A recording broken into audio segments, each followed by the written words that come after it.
Okay, good evening everyone and welcome to the Spirit-Filled Marriages webinar. My name is Mo, and today we're going to be looking at a brand new topic. We're going to be looking at measuring and maintaining the success of marriage.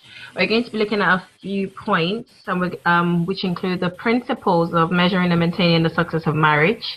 We're going to be looking at the practice, so how it's done. We're going to be looking at the problems, so common problems that we may see and the causes. And we're also going to be looking at propositions, so what likely solutions can we have. Obviously, we're going to start by defining what success is in marriage. So as at this point, I'd like to say welcome to you all once again, and thank you very much for joining. Our teacher for today is going to be Eugene Bayo Ajayi. He is a teacher, mentor, founder of many ministries. I'm trying not to blow his trumpet here, but I personally have seen his marriage and seen the successes of his marriage, and I just say it's such an honor to have you here, sir. So welcome to everyone. I think I can see a few names. Welcome, Chantal. Welcome, Jumoke Lukoya. Welcome to the Cameroons, the Goms, and the Adedejis. It's lovely to have you on. Once again, my name is Mo Carter Daniel. I'm with my lovely husband, Sho, and I'm going to hand over to Pastor Bayo now, who's going to, I guess, bless us with some amazing teaching. So get your pens and notepads ready, and we're going to have a teaching session for about half an hour, and then the rest of it's going to be for whatever questions you may have. So get your questions ready throughout the teaching as well. So over to you, Pastor Bayo. Hello, good evening, everyone. Can you hear me loud and clear? If you can hear me, just say mm-mm. Mm-mm. Very good, that's a good sign. So we're going to be talking about measuring and maintaining the success of marriage. Measuring and maintaining the success of marriage. I trust that those of you on this webinar and those who might be listening to this webinar after this episode will be listening for one main reason. These webinars are titled in such a way that only those who are interested or only those who are affected would want to participate. So open your mind, open your heart. I believe that this will be a transformative session. So on your screen there, you see the scripture in Ecclesiastes 10:10 that says, using a dull axe requires great strength. So sharpen the blade. That's the value of wisdom. It helps you succeed. And that's a very, very apt scripture for this. Marriage is something that many couples who are experiencing it would assume just from experience that it's probably meant to be difficult, it's probably meant to be hard work, it's probably not meant to work. But I have news for you. God, who made the marriage to work, intends that it should work, and he designed it to work. And in your cases, it will work. My hope and desire, and the reason why we are running these webinars, is to provide content and resource for those in the laudable project of marriage, so that more marriages can run successfully and be productive. Hence, we are talking about the success in marriage, measuring and maintaining success in marriage. The format for this discussion, as Ola said earlier, will be in 4 phases. So if this helps those of you who think very logically, we're going to have 4 phases. We're going to be discussing the principles. So the principles are just like the bare bone, the foundations upon which the whole discussion, or the practice of discussion will work. Then the practice is the breakdown of how we do things, or how we could work the principles. And then I want you to be thinking next, what are the problems you face as you practice it, or as you envisage to practice it? And then the 4th phase will be the proposition. And at this point is when I believe that you guys will have all your questions, and I will trust that the Lord will help me to guide the conversation so that we come to the appropriate answers that can help each one of you, wherever you find yourself, in your marriages or in the ways that you are helping other marriages to succeed. So, measuring and maintaining success. So the 3 key words: measure, maintain, and success. And I have a quote here for you. If you do not measure what you value, you will have to value what you measure. If you don't measure what you value, you will value what you measure. What I'm trying to say here is this. If you don't decide what it is that is the value set of your marriage way before you marry or just after you marry, what will happen is that marriage will define for you what you will measure, and those are the things you value. I'll give you an instance. If you have not decided before you marry what success parameters your marriage would work with, you are going to find a lot of things in marriage that are quantifiable that will define the direction of your marriage. I'll bring it further down. So Mr. A and Mrs. B get married, and they do not actually ask themselves what would define success for our marriage. And they're just coasting along and enjoying their honeymoon, and then first week, second week, third week. Then some quantifiable experiences like happiness comes on the scene. So both parties begin to think, how happy am I now versus how happy I thought I was going to be when I get married. Then if you're not as happy as you felt you should feel, then that creates in your mind, because your mind is created to measure your progress and your success, you begin to think maybe something is wrong. Another couple may be measuring how much money do we have now that we're married versus how much money we had before we're married. Now there's less money, so we're not successful. Or how many friends do I have now that I'm married versus how many friends I had before I'm married. So you just find out that in marriage, a lot of things are going to come up. And if you have not defined your success parameters, you will begin to measure or value the things that are measurable, instead of to begin to, first of all, look for things that you value or that your marriage should be about, and those would be the things that you measure. So first of all, when we talk about the issue of success in marriage, it's very good for us to have an understanding of what success should really be. And to help our mind, because I don't want this to be, I have just 30 minutes to lay down those principles. I want you to realize that success in the kingdom marriage can be defined as achieving what God has designed for your specific marriage to achieve. Achieving any other thing that you decide, your husband decides, your wife decides, your parents decide, family, community decides, even church decides, if it's not what God decided, you're a failure. So it's just like someone who can run 200 meters race very well, but the race assigned for you is a 100-meter sprint, and then you go to another person's race and you run very fast and win the race. That's not what you're registered for. So for every marriage, every kingdom marriage, because right now I'm not speaking generally to marriages in the world, I'm hoping I'm speaking to kingdom people. Success for you is achieving what God himself has in mind for you to achieve in your marriage. So that is success. But however, God is a very good God. God says, seek ye first the kingdom, all other things shall be added. So if we actually put God in perspective and his will, and we understand and we do it, everything we could ever wish for, those things that usually crack marriage in between at the seams, will be added to us. That's his promise. So, and I'll move on very quickly. Now, the values. I said earlier that you needed to make sure that you decide very early on in the marriage what the values are, and you need to agree on them, because marriage is a contract or a covenant between two people, and if you are not in agreement on the principles or the values that you drive the marriage, there is no way the marriage will work. In fact, most times marriage don't work because people have not sat down to really come into agreement on the principles upon which their marriage will be built. So here's the statement that you need to take home. Deciding the success parameters or things that you value in your marriage should be done at the foundational stage. Ideally, the courtship stages, but it's not too late to get it done now, just in case you've not figured that out yet. It's time to do it.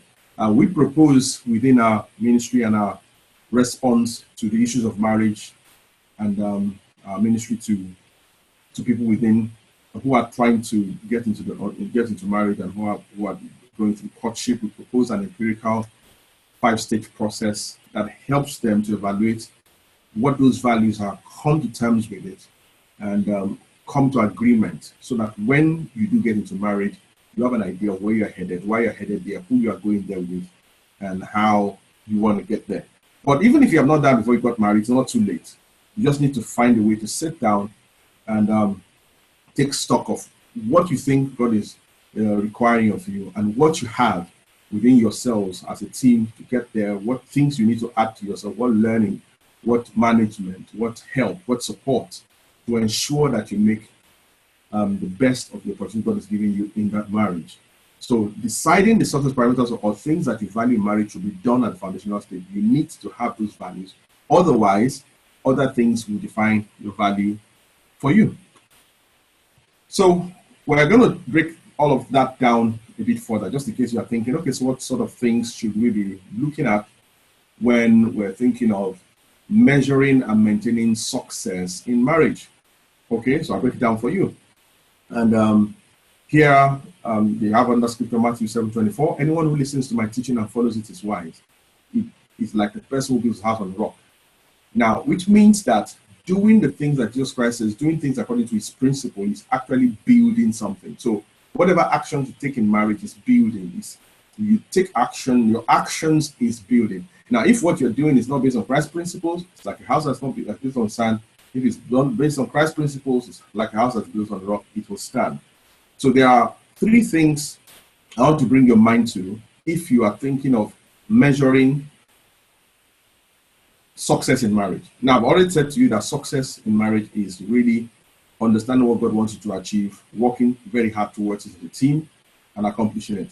So what are the things to look at if we're thinking of measuring the success and maintaining it? So there are three key areas that you then need to look at that impact on the success of the marriage.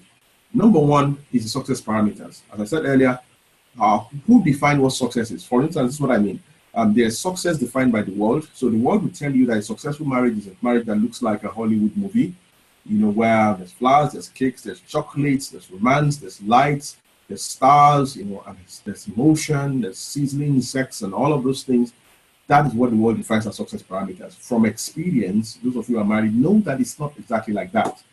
And sometimes we have our own personal success parameters that if I marry and my marriage is like married with my parents and I'm successful, or if I marry and I do better than my parents and I'm successful, or if my marriage does better than my friends and I'm successful, or if I'm married and I have so much money and I'm successful. So you can have so many different success parameters, and it's different for different folks. But of course, I believe I'm talking to those who are in the kingdom of God.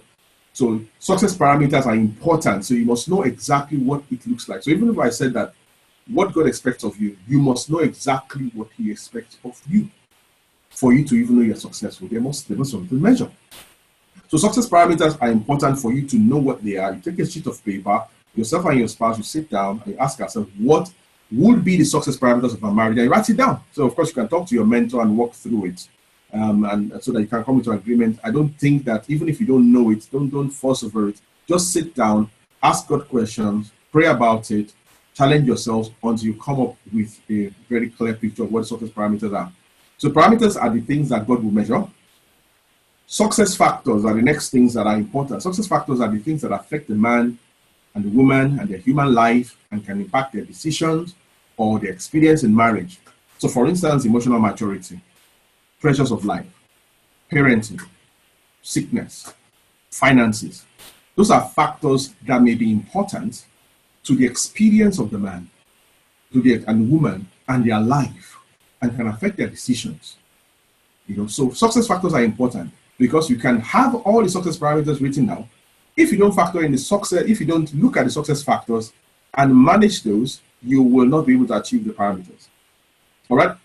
Third thing you want to look at are the objects to be measured. So you want to look at the components, their chemistry, and the compound. I just use chemistry, component, compound, so that a lot of you are probably, I'm sure you probably did a little bit of chemistry in school. So just to give you an idea that also, in order to make sure that you're able to meet those parameters, the components, the man and the woman, and how they're faring, their spirit, their soul, and their body, and how they're faring as they relate together, the quality of their teamwork, the quality of their vision, the quality of their capacity, the quality of their preparation, matters a lot. And then the quality of the end product. Does the end product have longevity? Is it something that has a very short shelf life and stuff like that? So what are the outputs of your marriage? You need to be able to measure that. So that's in terms of principles. So principles, three things: parameters, success parameters; two, success factors; and three, the objects to be measured, which are just really the people in marriage. Those are the very important assets of the marriage. So now let's look at the practice of it. And I just want to paint a picture in your minds. James 1:2 says, be doers of the word and not hearers only, deceiving yourself. So you want to come to a point where you are looking at all of these things I'm saying and thinking of practicing all these principles in your marriage so that you become more productive. And I thought about the analogy to use to make sure that you are able to apply these principles immediately after you've listened to this webinar. So, and I have noticed from what the Lord has taught me and from my own experience that you can use several analogies to, excuse me.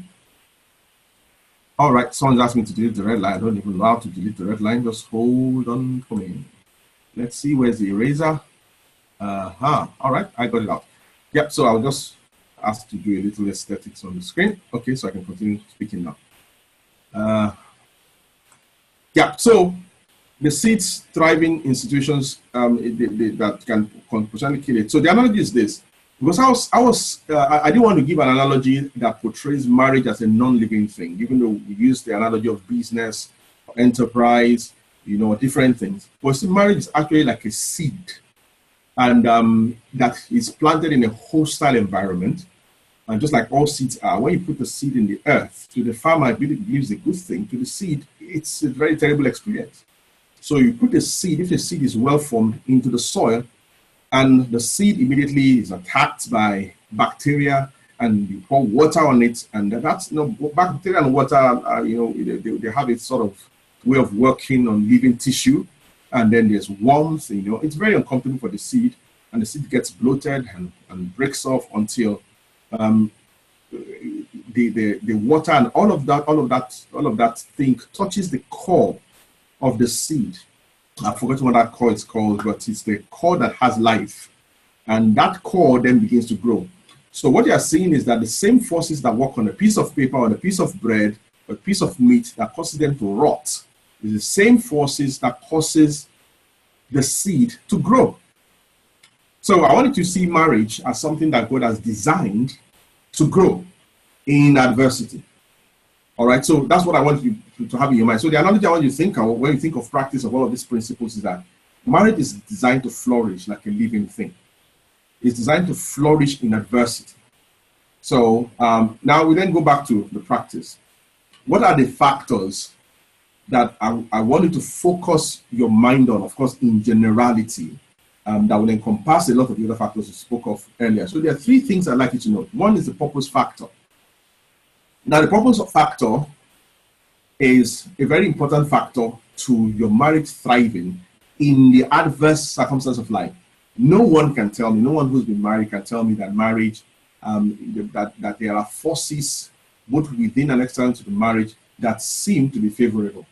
In fact, the moment you get into marriage, the forces that pull at the marriage, both from internal and outside, seem to want to pull it apart. But if you have a very good core, if in the seed there is the endosperm of the seed is strong and and it has a very good environment around it and is fitted in such a way that it will grow, the adverse situation is supposed to give life to it and not to destroy it. So if you find marriage is destroyed, the life within has been broken. So the purpose factor is what actually gives that endosperm to the marriage. Now the purpose factor is really, like I said, you can only actualize that or engage that through quality devotion and communication between the man and woman with God. So the purpose factor is funded by God, defined by Him, inspired by Him, pushed through by Him, constructed by Him, and it's in constant fellowship, right fellowship with the man and the woman with God, that the purpose factor can be established. Once you establish this, it takes care of a lot of things normally. So that means in this principle, both the man and the woman are devoted to God wholly. So the extent to which you are devoted to God wholly will define the extent to which the purpose factor is at work in your marriages. That's number one. Number two is the resilience factor. This is the ability that you develop to manage contingencies and the storms that come to life. So you probably could define this. Another word for this is adaptability, your attitude in the midst of the challenges you're going to face. or let's call them examinations, or the stamina, and particularly your ability to walk in the spirit and the faith. Now, if you run your marriage on the program of the flesh, you will reap corruption. The Bible says that if you sow to the flesh, you reap corruption. It means exactly that. If you sow to the spirit, you reap life.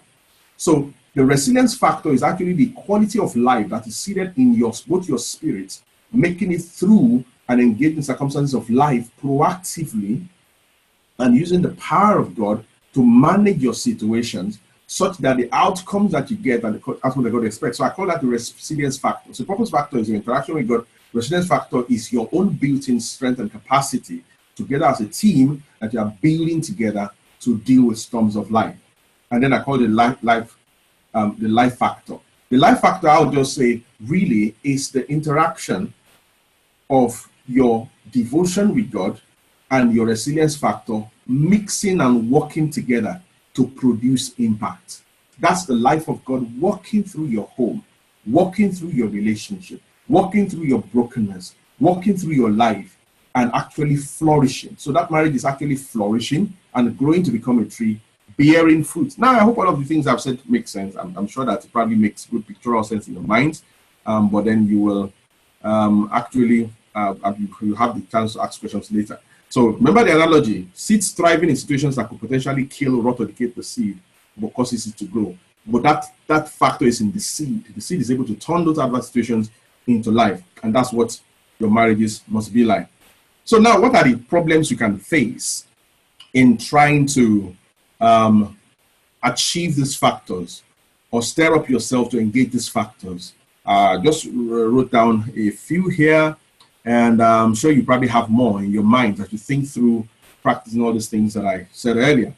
One is emotion versus purpose. That's a very big issue in marriages. Emotions, we feel one way, we know one way. How do we manage it? It happens to the man, it happens to the woman, and both jam. And if you don't managing it properly, it causes problems. And that issue is maturity. Is how understanding are you? How much have you practiced the art and the science of managing the home, or being a leader of the house, or running a marriage? In the past, maturity can be an issue. Pride can be an issue. Prioritization can be an issue. What do we do first, and why, and how? Do we listen to what the man is saying, or listen to the woman? Should we prioritize emotions? Should we prioritize logic? Should we prioritize the word? Goal setting and review. Your ability to actually sit down and have a time that both yourself and your wife can sit down and set goals and review your progress. Another thing that could be a problem is lack of communication. As you may have found in our previous episodes, that human beings are not very good at communicating. We think we communicate, but what we do is speaking. I think someone is speaking. Is someone asking a question? I can hear some noise in the background. I don't know. But... Okay. Thank you for muting. So lack of communication could also be an issue. And lack of communication could also be an issue. And wrong or incompetent systems of accountability could also be a very big issue.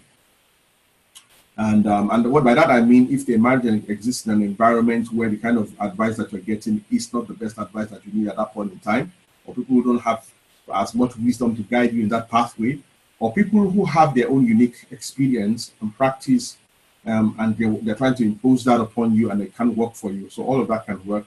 Naivety can be a problem. Past hurts can be a problem. And here's an interesting one: degrees of atrophy in emotional intelligence. Which atrophy is a medical term. It means a gradual decline in effectiveness or vigor of a muscle due to underuse or neglect. So often when we get into marriage, because of the way the human brain just wants to benchmark things and put them in the box and not think about them again. So often what happens is that we begin to become empathetic to the emotional issues, to the sensitive issues, to the personal issues in marriage, and slowly we begin to lose emotional intelligence and begin to then develop scar tissue. So those are some of the problems that I have put in. Is someone controlling my slide? Okay. All right. So proposition.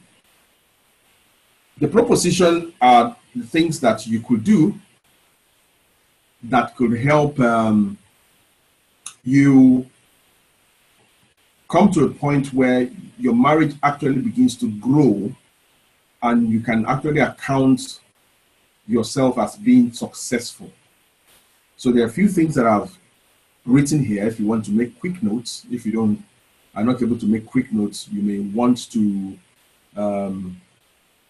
listen to this webinar again. I hope it's being recorded. So one is building emotional intelligence is top on the list because really marriage is really about the quality of our interpersonal relationship. Often we have a great relationship with God because God is not flesh. But we begin to have challenges when we're relating with people who are flesh and who are blood. So emotional intelligence is key. We need to be high up on that. A lot of us have intellectual intelligence, we have social intelligence, we have spiritual intelligence, but emotional intelligence, we are very, very low. A lot of women don't understand how men think, a lot of men don't understand how women think, and a lot of men and women don't even understand themselves, they don't understand how children think. So emotional intelligence with a very small number of people in the marriage can be very, very low. So that needs to be built. And part of that is, learn to build empathy, meaning you're able to stand in another person's shoes and understand their path, whilst you are not losing the focus on the end point, practicing constant mapping of people. Why I put this there is that often we don't like the tedious job of learning the people in our environment, normal environment. You have to be continuously learning people because people are facing different things on a daily basis that is changing their perspective, changing their vision, changing their emotion. So you have to be someone who is constantly practicing how to map people, to understand people on a day-by-day basis, and you're not going to be weary of that activity. And also you have to be able to take feedback and also give feedback. You have to be able to keep your eyes on the vision. You have to have an effective and efficient progress tracking method. What I mean by that is you have to be able to sit down with your wife, your husband, and look at where you're coming from, where you got to, how you got there, why you are there, where you're headed, why you're headed there, and if you are still in line, in motion. And I remember a story that I heard recently. I'm sure most of you have heard it before. How that the Apollo 11, when it was traveling to space, and 90% of the time it was off course, but it had to be constantly corrected in motion by the engineers on the ground for it to reach the moon.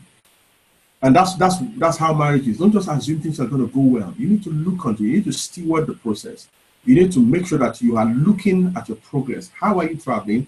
Where are you traveling to? How well have you traveled? What lessons can you learn? Continuous improvement. You have to have that sort of mindset. Next thing also I wanted to also add is that you have to have a human resource plan in the marriage. There has to be a plan for development of each of the individuals, for the man, for the woman, for the children. There has to be a developmental plan. I don't just mean plan of how many other degrees they want to have. I mean, you have to invest in information that helps the building of the marriage, not just the building of their careers. Because some people are great in their careers, but they are very terrible in the marriage. So when I mean HR plan, I mean as it relates to the marriage. So how are you going to go on course? How are you going to talk with couples that are going to help you build emotional intelligence, spiritual intelligence, and build competencies that can help you fulfill the things that God has put in your heart? How would you even find those things? So there has to be an HR plan that cares for the soul, for the spirit, and the body of people concerned, but it must be driven from the spirit-led logic, not soul-led logic. So because if you approach from any other means, you're going to end up in a tangle. You can ask questions about this later. And also, you must also have understanding and constantly review context and roles and tasks and mitigate impacts of context, roles, and task shifting and turning them to positive. Now, here's what I mean. I know that sounds like big grammar. But let's say Mr. A and Mrs. B get married, and for the first 1 year, they're just perfect couples, honeymooning every day, traveling every weekend. And as a result of one of their travels, Mr. A gives Mrs. B a seed, and she becomes pregnant. And 9 months later, Mrs. B gives birth to twins. Now, suddenly, because of the introduction of this set of twins into their family, the context has switched from two lovers who just got married to two lovers who just became a father and mother.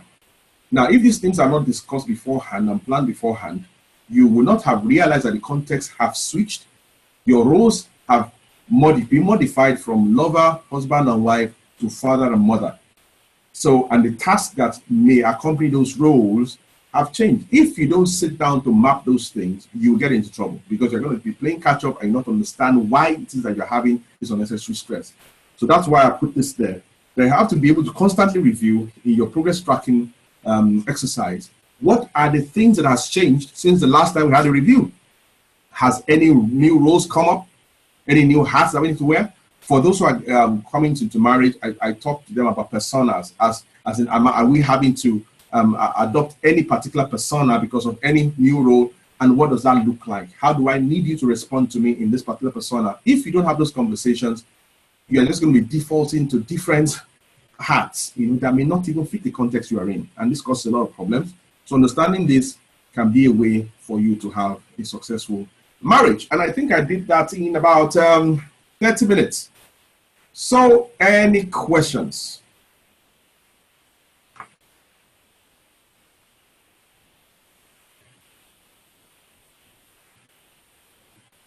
Any questions? This is the part where you ask questions.